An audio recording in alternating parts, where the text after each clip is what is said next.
Passamos a apresentar os 4 Evangelhos, Revelação da Revelação, Jean Baptiste Rustin.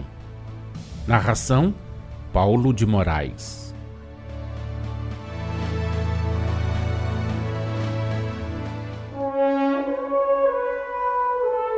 Evangelho de Jesus segundo Mateus, capítulo 9, versículos 14 a 17. Evangelho de Jesus segundo Marcos, capítulo 2, versículos 18 a 22. Evangelho de Jesus segundo Lucas, capítulo 5, versículos 33 a 39. Pano novo, odres velhos, vinho novo, vinho velho, do jejum.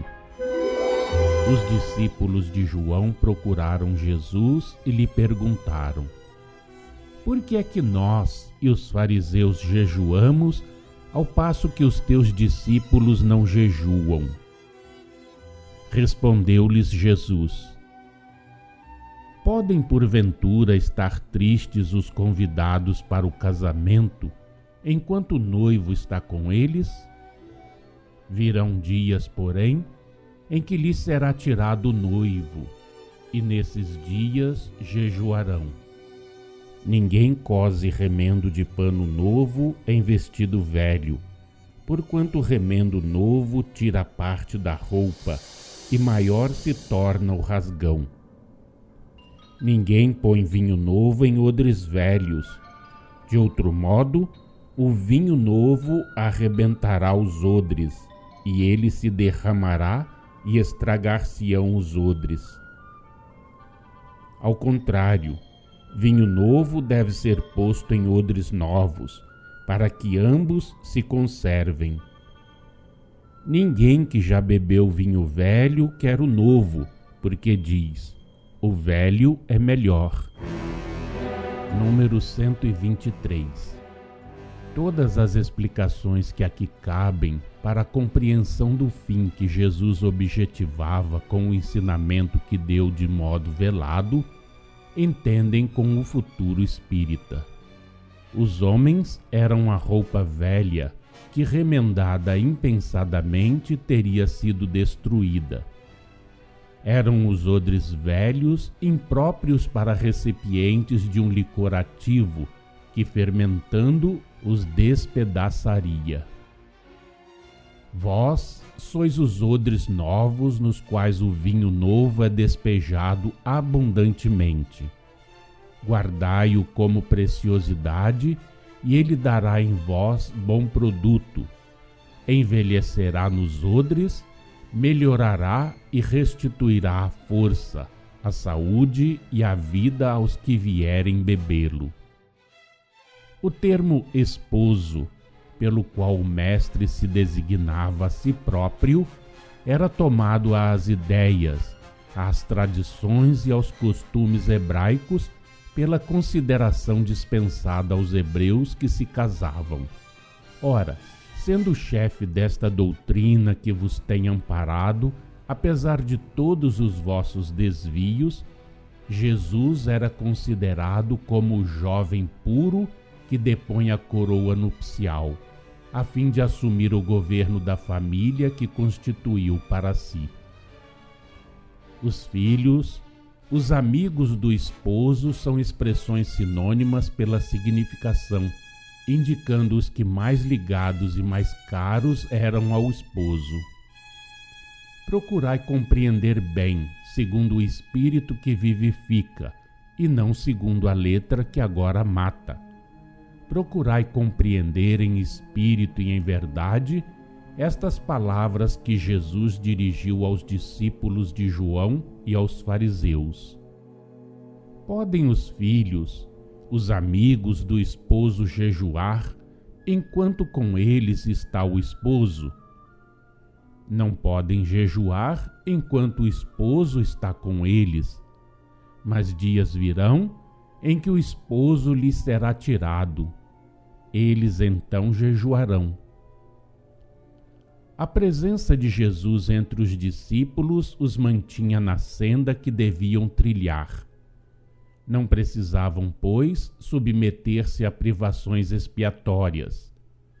Mas o futuro se distendia aos olhos do Mestre, e ele antevia os abusos, os transviamentos que não tardariam a perverter a sua igreja, os seus filhos, isto é, a humanidade, e os que tomariam a si a continuação da obra dos apóstolos e dos primeiros cristãos.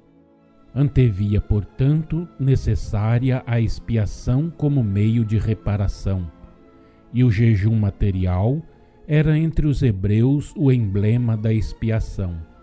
O jejum de que Jesus falava e que os homens teriam de praticar nos tempos que se seguiriam ao desempenho da sua missão terrena não era o jejum material que os discípulos de João e os fariseus praticavam.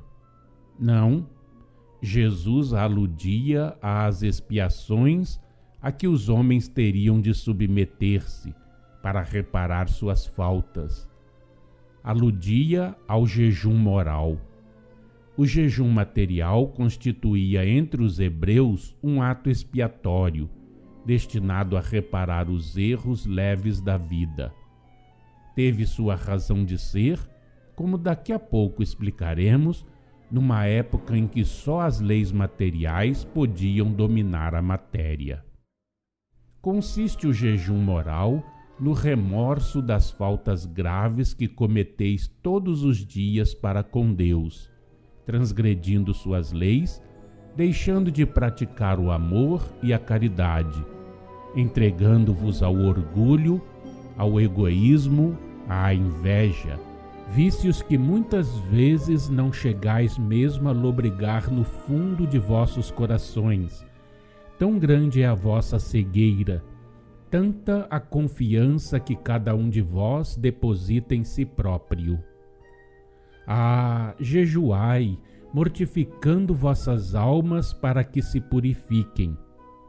Bom é o jejum, mas o jejum moral. Ele é útil à alma culpada, pois que a expurga das impurezas. Esse jejum, único que o Senhor exige, consiste na criatura não se submeter nunca aos seus maus instintos, por mais agradável que isso lhe seja, em infligir voluntariamente a si mesma humilhações, quando tenham por fim o adiantamento de seus irmãos ou constituam para eles um exemplo. Em não se entregar a ato algum de culposa leviandade, em não se dar a excessos de qualquer natureza. Não julgueis seja muito penoso para o homem viver tranquilamente diante de Deus. Basta-lhe estar com a sua consciência em paz e satisfeita para ter a força e a saúde do corpo. De onde provém, senão dos excessos de toda a ordem a que sujeitais vossos corpos, a degeneração das raças humanas? Que é o que produz o apoucamento das vossas inteligências, senão o arrojo desavergonhado das vossas ideias, senão o desejo imoderado de saber prematuramente mais do que lhe deva ser dado? Formais uma sociedade, vivei em sociedade. Sede bons, amorosos e assim dignos de ser amados. Não procureis o luxo material que enerva, nem adquirir inconsideradamente a ciência que desvaira. Jesus não pretendeu impor e não impôs a obrigação do jejum material. Ele próprio o disse.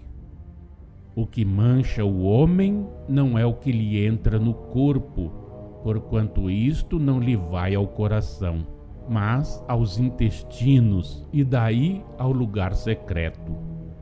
O que mancha o homem é o que lhe sai do coração, são os maus pensamentos, as más palavras, as ações más, os vícios que degradam a humanidade, as infrações da lei de Deus consignada no Decálogo e nestas palavras que encerram toda a lei e os profetas.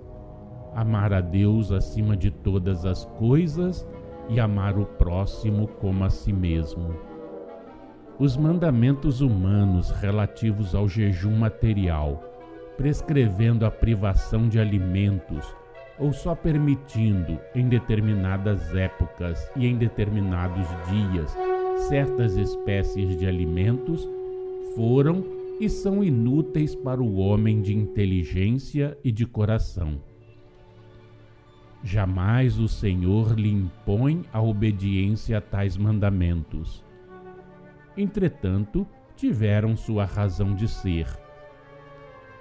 A observância desses preceitos, por mais ridículos que sejam em si mesmos, foi um freio posto aos excessos da gula e da luxúria, numa época em que somente as leis materiais podiam dominar a matéria.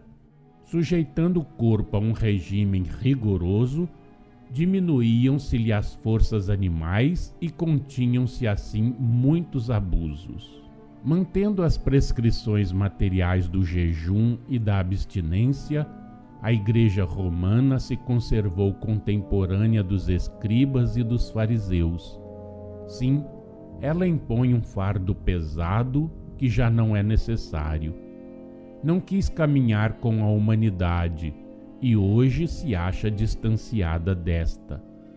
Mas tudo voltará aos seus eixos, porque Deus o quer e suas vontades são imutáveis.